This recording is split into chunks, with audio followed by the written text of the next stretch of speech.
O que pensaria Darcy Ribeiro sobre a crise generalizada que o Brasil enfrenta hoje? Sobre a chegada de Jair Bolsonaro ao governo com as suas posturas entreguistas e autoritárias?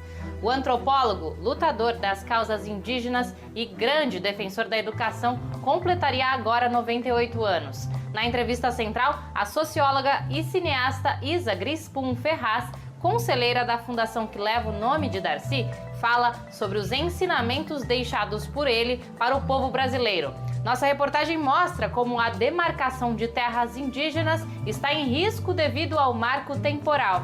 Eu sou Pamela Oliveira e começa agora a Central do Brasil. Central do Brasil. O presidente Jair Bolsonaro está agindo para boicotar a Coronavac por ser uma vacina chinesa. Para o ex-presidente Lula, impedir a disponibilidade da vacina é um crime de responsabilidade. A campanha Lula Livre quer aproveitar o aniversário do ex-presidente para reforçar a luta pela anulação dos seus processos no Supremo Tribunal Federal. No embarque imediato, o presidente do Instituto Lula, Paulo Okamoto, fala sobre o assunto. Embarque imediato. Eu queria fazer um lembrete e um convite. Lembrar vocês que dia 27 agora de outubro é aniversário do presidente Lula e convidar para que vocês participem dessa celebração. É muito importante que vocês participem dessa celebração para lembrar de que no Brasil teve um golpe que tirou a Dilma e a possibilidade de a gente eleger o presidente Lula, nosso presidente. Com isso, eles conseguiram implementar esse projeto que está aí, um projeto que acaba com as oportunidades dos mais pobres, um projeto que continua provocando mais desigualdade e, com isso, deixando o povo brasileiro cada vez mais pobre e cada vez mais sem direito. Portanto, a gente comemorar as conquistas que o presidente Lula nos possibilitou é o reconhecimento de que essa política está muito bem compreendida. Está muito bem entendida pelo povo brasileiro e que nós não aceitamos a destruição dos nossos direitos.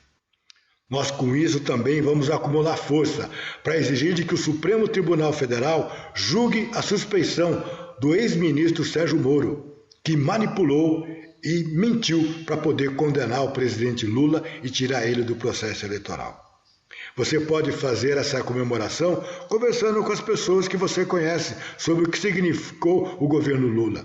Você pode comemorar esses 75 anos mandando um vídeo para o Instituto Lula ou tendo mais informações no nosso site lulalivre.org.br. A redução dos investimentos públicos na Seguridade Social afetou intensamente populações marginalizadas e empobrecidas. No Giro de Ações Solidárias de hoje, Afonso Bezerra nos mostra que os movimentos populares enxergam essas pessoas e fazem isso com atenção, cuidado e solidariedade. Vamos conhecer algumas das iniciativas. Trilhos do Brasil. Em São Paulo, o CEMIR, Centro da Mulher Imigrante e Refugiada, vem realizando desde março uma importante ação de solidariedade, chamada Mulheres Imigrantes em Pé pela Vida. O trabalho consiste em doação de cestas básicas, kits de higiene e máscaras. Além disso, o grupo também promove debates sobre o combate à violência contra a mulher e os direitos da população imigrante e refugiada. O CEMIR também faz um alerta sobre a vulnerabilidade que este grupo está passando durante a pandemia. Estas mulheres não têm acesso ao auxílio emergencial e perderam empregos por causa da quarentena. Em Florianópolis, durante a Jornada Nacional contra a Fome, a ação da Via Campesina e do Levante Popular da Juventude promoveu doação de cestas básicas e produtos de higiene na comunidade da Serrinha, na região do maciço do Morro da Cruz. Houve um debate sobre o custo abusivo da energia elétrica, a importância da alimentação saudável e o impacto dos produtos do agronegócio na saúde da população. Pedro Medeiros, militante do Levante Popular, também destaca o papel da juventude nesta mobilização.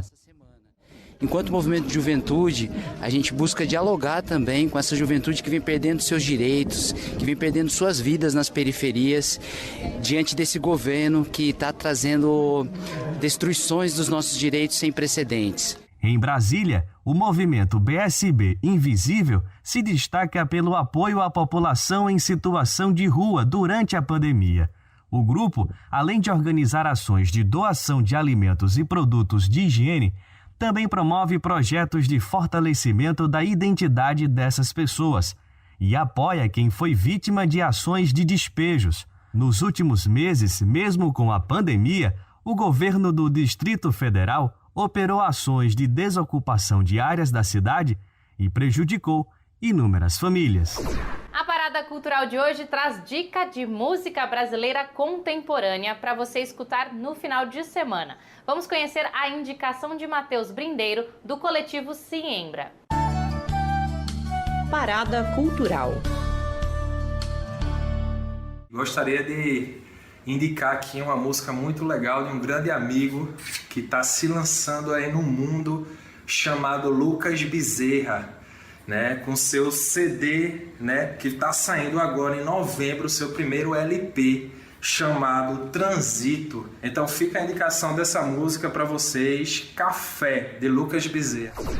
Os povos indígenas são originários do território brasileiro, mas o parecer sobre o marco temporal quer subverter o direito constitucional indígena sobre as terras.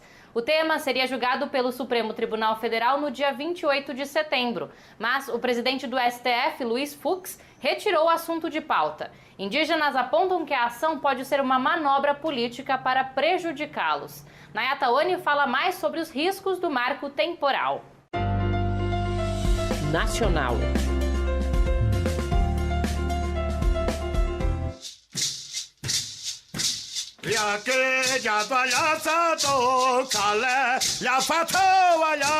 O julgamento do marco temporal das terras indígenas se arrasta há anos. Essa tese defende que os povos originários só podem reivindicar o território que estavam ocupando na época da Constituição de 1988, há 32 anos atrás. Para Bruno Canella, do Mato Grosso, colaborador da Articulação dos Povos Indígenas, a APIB, o marco temporal ameaça a vida de vários povos. Caso o STF opte pela legalização da tese anti-indígena do marco temporal, acabará por legalizar uma série de violações ocorridas no passado contra os povos indígenas. E a gente prevê também uma enxurrada de decisões contrárias à demarcação de terras indígenas. A sobrevivência étnico-cultural de vários povos indígenas brasileiros depende da suspensão do marco temporal. Para Sol Jeripancó, de Alagoas, essa tese possui um forte peso dos ruralistas, que deixam claro o interesse na exploração de terras indígenas. O marco temporal é anti-indígena, é defendido com unhas e dentes pelo setor ruralista. E falar que nossos direitos só é válido a partir da Constituição de 1988 é passar por cima dos nossos direitos originários, que é a demarcação de nossas terras. É desrespeitar nossos antepassados.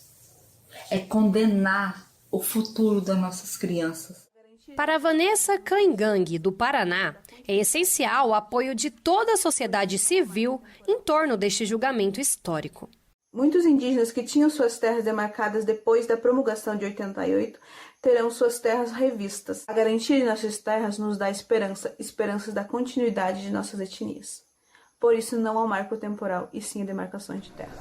Antropólogo, historiador, romancista, político, o mineiro Darcy Ribeiro completaria 98 anos no dia 26 de outubro se estivesse vivo.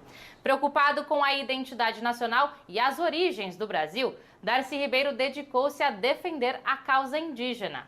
A cineasta Isa Greenspoon Ferraz trabalhou com ele. Ela conversa com Jonatas Campos sobre as contribuições de Darcy Ribeiro para a nação brasileira. Entrevista Central. Hoje, nossa entrevista central conversa com a socióloga e cineasta Isa Greenspoon. Ela dirigiu, dentre outros, o documentário O Povo Brasileiro, baseado na obra do pensador Darcy Ribeiro. Isa, agradecemos sua disponibilidade para essa entrevista central. Obrigada, é um prazer. Estamos chegando no centenário de Darcy Ribeiro, que nasceu em 26 de outubro de 22. E eu gostaria de lhe perguntar como o Darcy ajuda a decifrar o Brasil de hoje. Eu acho que o Darcy ele tem o que ele tem de melhor, é uma profunda liberdade e originalidade na maneira de ver o Brasil, a formação sociocultural do povo brasileiro. Ele não se prendia a nenhuma escola de pensamento.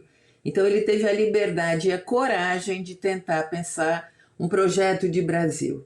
Então não só interpretar o Brasil, a sua formação, como projetar o Brasil que ele desejava. Isa, você falou dessa interpretação do Darcy e dessa busca dele pela gênese do povo brasileiro. E eu lembro também que ele dizia que o golpe de 64 havia enterrado essa construção. Você acredita que a chegada de Bolsonaro novamente, digamos, enterra ou interrompe essa expectativa de um processo de redemocratização do Brasil? Sim, claro, com certeza. Eu acho que é um atraso para todos nós que acreditamos num país melhor, acreditamos na educação, acreditamos na cultura, acreditamos no povo brasileiro como um povo que tem uma mensagem pela sua própria formação diferenciada. E esse sonho parece que novamente volta para trás, né? É mais uma... Ailton Krenak, uma vez, numa entrevista para mim, ele disse que Darcy Ribeiro foi assassinado várias vezes durante a sua vida. Assassinado pela ditadura, assassinado pela academia. Então é uma pessoa que sempre incomoda. Você já disse que a contradição central da sociedade brasileira é a questão de classe, da desigualdade. Como articular a questão de classe com a emergência importante de movimentos de mulheres, de negros e outros movimentos sociais? Eu acho que a grande questão brasileira é a questão da desigualdade social. Eu acho que essa é a nossa questão primordial. É ela que deveria guiar todos os movimentos. É claro que há uma série de dívidas históricas, de questões que têm que ser pensadas. Mas eu acho que toda a luta tem que ser no sentido de acabar com essa desigualdade social, tem que ter educação de qualidade para todos os brasileiros. Só assim a gente vai construir um novo Brasil. Quer dizer, cultura e educação, saúde para todo mundo, né? Igualmente. É claro que as questões raciais, das minorias, chamadas minorias, que não são minorias, é uma questão importante no Brasil. Mas eu acho que essas diferenças não podem apagar o foco central, que é esse, no meu entender. Isa, a extrema-direita se apropria de símbolos nacionais para o seu projeto.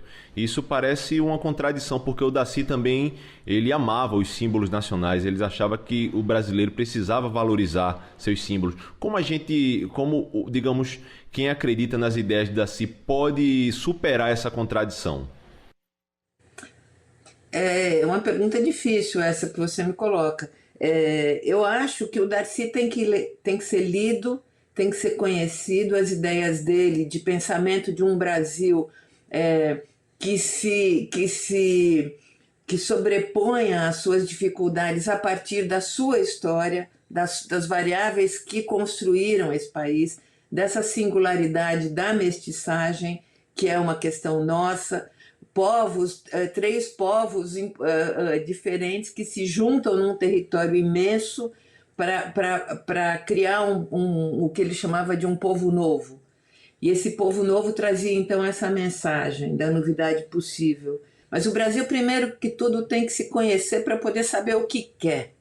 Ele não pode ficar submetido a ninguém. Ele tem que ter uma perspectiva livre do mundo, negociando com todas as partes no que for necessário, trazendo de fora o que for bom, mas fazendo a sua própria síntese antropofagicamente, como já é uma prática ancestral brasileira. Eu acho que a gente tem que antropofagizar tudo o que vem de fora, mas tem que inventar uma outra coisa. Eu fico por aqui e agradeço a sua audiência. Para rever algum dos nossos conteúdos, acesse o Instagram, @Programa Central do Brasil. Um ótimo final de semana!